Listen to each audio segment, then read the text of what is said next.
Hello guys, good morning. ये जो lecture है उसके अंदर हम लोग मिलर थ्योरम के बारे में बात करेंगे, मिलर प्रमेय के बारे में। इससे पहले हमने वो बहुत सारे थ्योरम्स के बारे में बात कर लिया, ये लास्ट थ्योरम है। तो ये हम लोग बात करेंगे किसकी, मिलर प्रमेय, मिलर थ्योरम।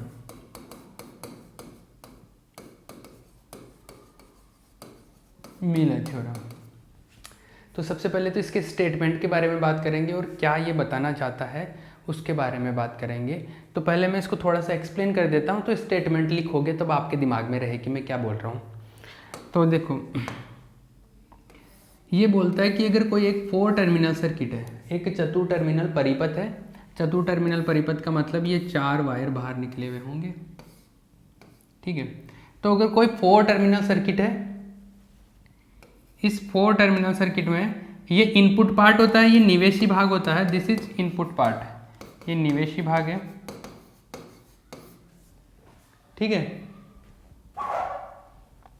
ये इनपुट पार्ट है, ये वाला जो पार्ट है ये कौन सा, आउटपुट पार्ट है, ये निर्गत भाग है, ये निर्गम है।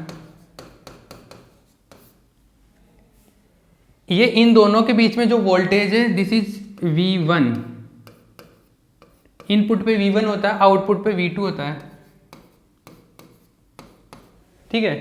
अगर मैं इसको नीचे वाले को 0 पे मान लूँ तो ये यहाँ पे जो पॉइंट है इसी के ऊपर हो जाएगा V1 वोल्टेज, ठीक है। अगर यहाँ पर इसको 0 पे कंसिडर कर लूँ तो यहाँ पे वोल्टेज कितना हो जाएगा, V2। अब ये मिलर जी ये बोल रहे हैं कि यहाँ पर ये 2 इनपुट और आउटपुट हो गए। इनपुट और आउटपुट के बीच में अगर मान लो क्या, एक प्रतिबाधा लगी हुई है, एक इंपीडेंस अप्लाइड है, इन दोनों के बीच में ये एक इंपीडेंस लगा हुआ है, एक प्रतिबाधा लगी है, इसको बोल रहा हूं Z। अगर ऐसा है तो क्या होगा, अगर ऐसा है तो इस सर्किट को हम लोग इस तरीके से भी बना सकते हैं, मतलब इसको एक तुल्य सर्किट के, एक इक्विवेलेंट सर्किट के इक्वल पुट कर सकते हैं। और वो इक्विवेलेंट सर्किट जो होगा इसका, वो इक्विवेलेंट सर्किट कुछ ऐसा होगा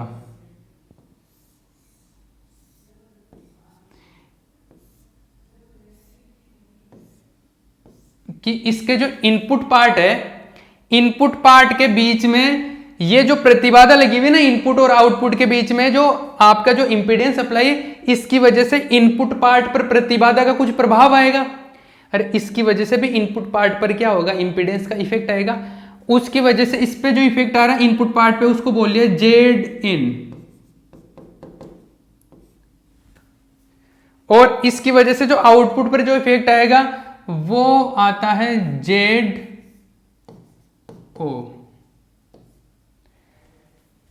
आई बात समझ में? तो मिलर ने ये बोला कि जेड इन और जेड ओ के जो वैल्यू होंगे, जेड इन का जो वैल्यू होगा वो तो होगा क्या, Z upon 1 minus A, and Z O के जो वैल्यू होगा उसको बोलेंगे, एक सेकेंड, ये जेड इन क्या है, निवेशी प्रतिबाधा हो गया, मतलब इनपुट पर इंपीडेंस, निवेशी प्रतिबाधा है ये, निवेशी प्रतिबाधा मतलब इनपुट इंपीडेंस, इनपुट इंपीडेंस। और ये जेड ओ जो होगा मतलब निर्गम पर प्रतिबाधा है, निर्गम प्रतिबाधा मतलब आउटपुट इंपीडेंस, आउटपुट इंपीडेंस। और ये कितना होगा, ये होगा A into Z A minus 1, ये होगा। अब ये A क्या है, ये क्या है अभी मैं बताऊंगा, बट पहली चीज ये है कि मिलर ने ये बताया कि एक कोई 4 टर्मिनल सर्किट है, उसमें इनपुट और आउटपुट के बीच में अगर एक इंपीडेंस Z लगा हुआ हो तो उस सर्किट में इनपुट जेड इन और जेड ओ, मतलब कि उस जेड का इफेक्ट यहां पर और यहां पर जो आएगा उसके वैल्यूज ये होंगे, ठीक है। तो इसका पहले स्टेटमेंट लिख लो। मिलर प्रमेय के अनुसार, मिलर प्रमेय के अनुसार, according to Miller theorem, Miller प्रमेय के अनुसार यदि किसी चतुर टर्मिनल परिपथ, यदि किसी चतुर टर्मिनल परिपथ, यदि किसी चतुर टर्मिनल परिपथ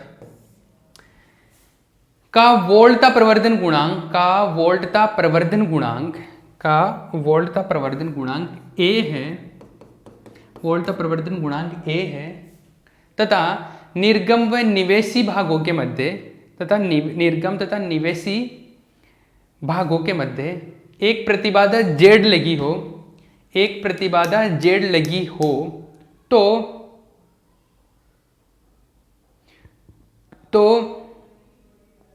तुल्य परिपथ में निवेशी प्रतिबाधा, तो तुल्य परिपथ में निवेशी प्रतिबाधा का मान Z/1 - A ये होगा।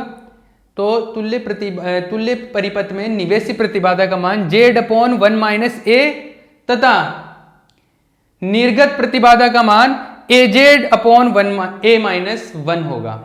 ये जो मैं बोल रहा हूं वो निवेशी प्रतिबाधा का मान Z/1 - A तथा निर्गम प्रतिबाधा का मान AZ/A-1 होगा। ठीक है, इंग्लिश में लिख लो। According to Miller if the voltage amplification factor is A, capital A, if the voltage amplification factor is A for a four terminal circuit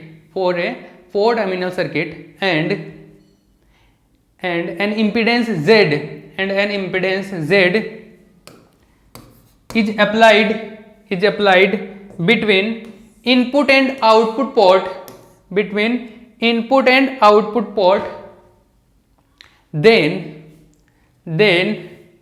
in the equivalent circuit the input impedance will be Z/1 - A and the output impedance will be AZ/A-1 and output impedance will be AZ/A-1। ठीक है, ये बातें होगी। तो अभी मैं इसको बात करता हूँ। अभी देखो मैंने सारी चीज़ें बता दी, इसमें मैंने ए के बारे में डिस्कशन नहीं किया, ए के बारे में, है ना। तो आप इसके बाद में क्या करना है, आपको ये जो स्टेटमेंट हो गया इसके बाद में आपको ये लिखना है, ये जो मैंने ये जो छापा ना सारा ये सब कुछ, ये दोनों डायग्राम और फिर ये लिखना है। अब हम लोग प्रूफ करते हैं इसका। क्या करेंगे हम लोग? प्रूफ, व्युत्पत्ति। देखो सबसे पहले तो ए के बारे में अभी मैंने डिस्कशन नहीं किया। तो कोई भी सर्किट होता है, जैसे मान लो कि कोई सर्किट है, मैं इनपुट दे रहा हूँ कुछ, आउटपुट मिल रहा कुछ, तो इनपुट और आउटपुट में कुछ ना कुछ तो रिलेशन होता ही है। तो कोई भी मान लो चतुर टर्मिनल परिपथ है, कोई भी 4 टर्मिनल सर्किट, तो इनपुट मैंने कुछ दिया, आउटपुट कुछ मिलेगा। तो आउटपुट वोल्टेज और इनपुट वोल्टेज का जो रेशियो होता है, जो अनुपात होता है, उसको बोलते हैं प्रवर्धन गुणांक, पोलता प्रवर्धन गुणांक, वोल्टेज एम्प्लीफिकेशन फैक्टर। तो देखो सबसे पहले तो मैं वोल्टेज एम्प्लीफिकेशन फैक्टर की बात कर रहा हूँ, वोल्टता प्रवर्धन गुणांक, voltage amplification factor, voltage amplification factor is a, और ए क्या होगा, इसको ऐसे रिप्रेजेंट किया। वोल्टेज एम्प्लीफिकेशन फैक्टर होता है output voltage upon input voltage, निर्गम वोल्टता आउटपुट वोल्टेज। ये what is this? This is output voltage, output voltage and निवेशी वोल्टता, निवेशी वोल्टता, ये इनपुट वोल्टेज। ठीक है ना, ये इनपुट वोल्टेज हो जाएगा। तो इसका मतलब ये हो गया कि A is equals to V2/V1, this is equation number 1। Correct है, एक चीज़ समझ में आ गई। अब मुझे देखो इस सर्किट से हम लोग बात करेंगे, इसको सर्किट नंबर 1 बोल देता हूँ मैं। This is circuit 1, this is circuit number 2। मैं सर्किट 1 में स्टडी कर रहा हूँ। हाँ जी, एक चीज़ मिलर जी ने यहाँ पे एक और बात बताई थी आपको कि यहाँ से जो करंट है, मान लो ये इनपुट का करंट I1 बोल दिया, ये आउटपुट का करंट है, ये I2 बोल दिया। ये तो शो किया है कि इधर से करंट को अगर मैं मेजर करूँ तो I1 होगा, इधर से अगर करंट का मेजरमेंट बोलूँ तो मैं I2 होगा। ये एक तरीके से बता दिया। वैसे एक ही वायर है, हम ये जो डायग्राम बना रहे हैं ये ब्लॉक डायग्राम है। ब्लॉक डायग्राम का मतलब एग्जैक्ट डायग्राम, एग्जैक्ट जो सर्किट होता है वो ऐसा हो जरूरी नहीं है। ये हमने एक ओवरव्यू से देखा है। ये ऐसा ऐसा क्या सर्किट है? नहीं, सर्किट नहीं है, ये ब्लॉक डायग्राम है, ये 4 टर्मिनल सर्किट को शो करने का, ठीक है ना। तो ये इनपुट करंट इधर से जो इनपुट वाले पार्ट में, आउटपुट वाले पार्ट में बीच में बहुत सारी चीजें लगी हुई है, उसको हमने जेड मान लिया। क्लियर है? अभी देखो एक चीज मैं आपको बताऊं, एक ज्ञान की बात बताता हूं। इधर देखना, ऐसा है कि मान लो कि एक पॉइंट ये है, एक पॉइंट ये है, इधर 5 वोल्ट है, इधर 3 वोल्ट है, ठीक है। मुझे करंट मेजर करना, इधर मान लो इधर बीच में रेसिस्टेंस लगा हुआ है 2, इधर मान लो R लगा हुआ है, ठीक है। तो मुझे मान लो करंट की डायरेक्शन ये इधर इस डायरेक्शन में करंट पता करना, मान लो इसको मैं I1 बोल रहा हूँ। तो मैं ऐसे तो करूँगा कि यहाँ पर वोल्टेज, यहाँ पर वोल्टेज, बीच में वोल्टेज कितना ड्रॉप हुआ उसका अंतर निकाल लो, डिफरेंस कैलकुलेट कर लो, मतलब 5 - 3 इतना ड्रॉप हो गया, इतना वोल्टेज पतन हो गया, वोल्टेज ड्रॉप इतना हो गया, डिवाइड कर दो R से, तो ये क्या हो गया I1। मतलब इस 5 से 3 की तरफ करंट जा रहा है ना, तो 5 से 3 की तरफ करंट जा रहा है, तो पहले मैंने देखो यहाँ पे माइनस भी 5 में से 3 किया है। अगर मेरे को कोई बोलता है कि मान लो कि इधर करंट का जो डायरेक्शन है वो ऐसा है I2, तो आपको I2 बताओ। तो अगर आप I2 का स्टडी करते हैं, I2 का, तो I2 कैसे कैलकुलेट करते हैं? I2 के लिए आप करते हैं 3 - 5 अपॉन R। ये लॉजिक समझ में आता है? जिस वे में आप करंट की डायरेक्शन पता करना चाहते हो, आप बोलते हो करंट इधर से आ रहा है, इसका मतलब यहाँ पे हायर वोल्टेज होगा, इधर लोअर होगा, तो 5 - 3 ऐसा कर लिया।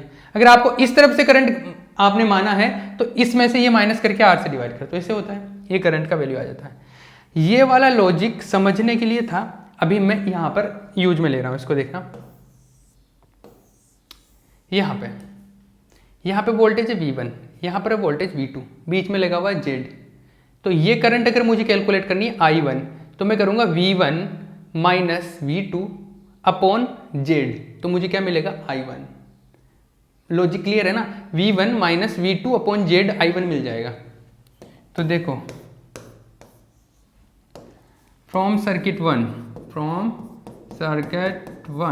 What V1 - V2 upon Z is equals to क्या मिला मुझे I1, ये मिला, ठीक है। अब देखो मैं इसमें से V2 का टर्म हटा दूंगा। किसका टर्म हटा रहा हूं मैं? केवल I1 V1 मतलब फर्स्ट इनपुट वाले टर्म रखना चाहता हूं, ताकि मैं इनपुट इंपीडेंस निकाल सकूं, निवेशी प्रतिबाधा निकाल सकूं। तो मैं एक काम करता हूं, देखो यहां से फ्रॉम 1, इक्वेशन नंबर 1 से क्या होगा? V2 बराबर क्या होगा? AV1, अरे V2 क्या होगा? AV1 होगा। तो फ्रॉम 1 and 2, देखो ये हो गई V1, V2 का value AV1 Z I1, correct है। V1 आ गया common, 1 - A by Z I1 बच गया। तो V1 इज इक्वल्स टू क्या बचा? ये Z ऊपर चला गया, 1 - A इंटू I1, ये आया, करेक्ट। अब देखो ये ऐसा ही तो है, कैसा है? ये ऐसा है, मैं ऐसे बोलूँ कि V1 equals to I1 Z1। अरे V इक्वल्स टू IR ऐसे ही होता है, पर R की जगह हम लोग Z की बात करते हैं, तो V इक्वल्स टू ZI ऐसे हो गया। तो ये इनपुट का वोल्टेज है, ये इनपुट का करंट है, तो यहाँ पर जो प्रतिबाधा आएगी, इंपीडेंस आएगा, वो भी इनपुट का आएगा। मतलब ये इनपुट इंपीडेंस, ये निवेश की प्रतिबाधा है। इसका मतलब ये जो है यहाँ पर ये पार्ट है, ये क्या है? निवेशी प्रतिबाधा है। तो ये जो Z1 - A ये किसको रिप्रेजेंट करता है? Z इन को, निवेशी प्रतिबाधा, इनपुट इंपीडेंस, निवेशी प्रतिबाधा, इनपुट इंपीडेंस।